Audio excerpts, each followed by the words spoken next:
I remember in the years of 13 I made a promise in my heart that I'm not gonna be bored, that my child is not gonna have the shame and everything, that I'm gonna do something. I'm gonna do something to be rich to myself. And then I started stealing. Start of all, I was starting stealing in schools, then in houses, in a houses, yes. Yeah. And this kind of lifestyle was starting growing, and I was using heroin first time when I was 14, and ecstasy when I was 14, and I was drug dealer already when I was 16. The main reason, of course, one of them was that I didn't like wanted to listen to my parents, and I felt all the time the pressure of them, that they was putting me in a basketball and in the handball and in the volleyball and everything, and I feel it like pressure, and I decided in my heart that I want to live my own. I can do it in my own, and through these wrong friends and all, I went a very, very bad lifestyle.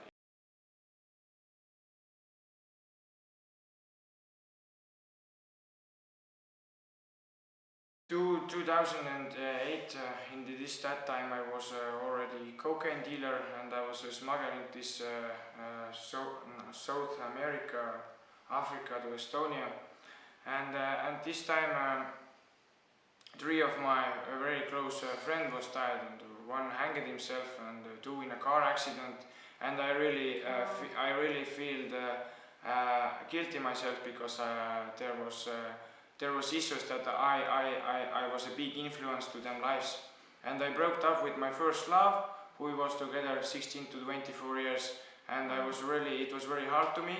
And after this I take a very big pot of cocaine to myself, and I was just snoozing also in my nose, and then the car was in front of my house and was waiting me all the time. I can't go home, bad guys wanted to get me, and where were you? I was in a friend, I wasn't at home. And then when I arrived at home, my mother thought that something is really wrong. Something is really wrong. And I remember I just broke, and I just started to cry, and I said that my life is over, because I didn't see no way out of this kind of big debt. So my mother told that she don't want to lose me, and they put our house to bank to get the credit. And we paid this to bad guys.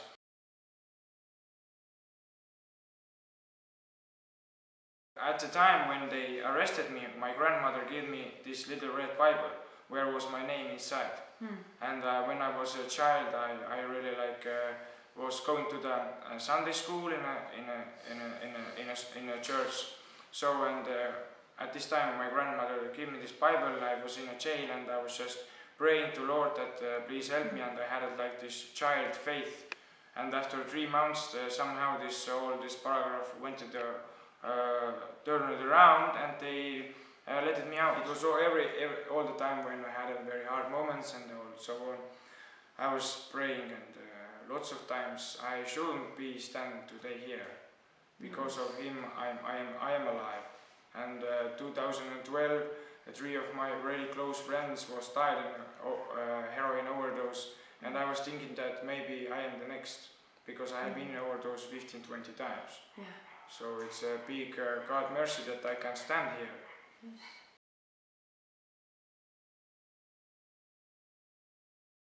Our mother wanted to leave us, and I didn't love my life. I hated my life because of those deaths and broken relationships, and my heart was very broken.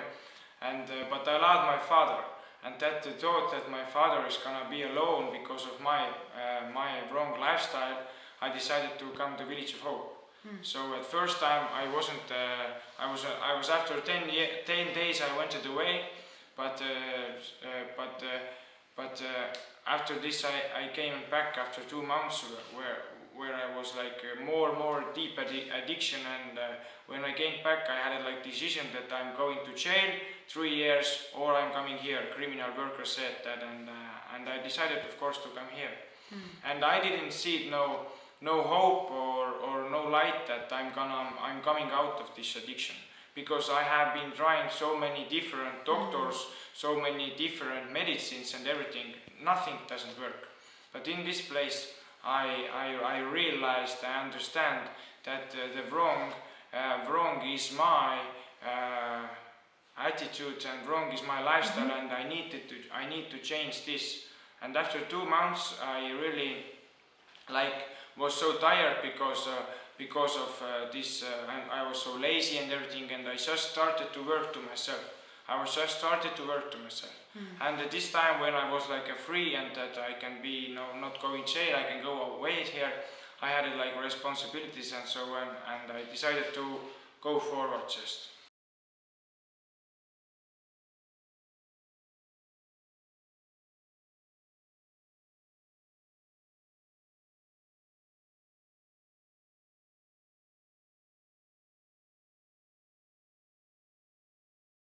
I came back to the village of hope. Yeah. And same time I'm doing this youth work in schools and talking about this how my life went to this addiction, because in my life in my school time nobody was there who was talking to me that the addiction and somehow, because when I was 14 or something I didn't never think that I'm gonna be addiction or I'm gonna be a drug user or something. Who friends are gonna be dead and whose mother and father are so stressed and depressed and what's going in my life. And but somehow through this little wrong choices my life become this kind of nightmare, a living nightmare in here land. Through this all negative what I had experience and so on, this place really changed my world overlook. I see those little things are more priceless than some big money or whatever. This peace, what is in my heart, is the most important and most priceless and everything what I can ever get. No, none of those drugs ever give me this never-ending peace what is in my heart, and this peace is giving me the strength to go forward in my life.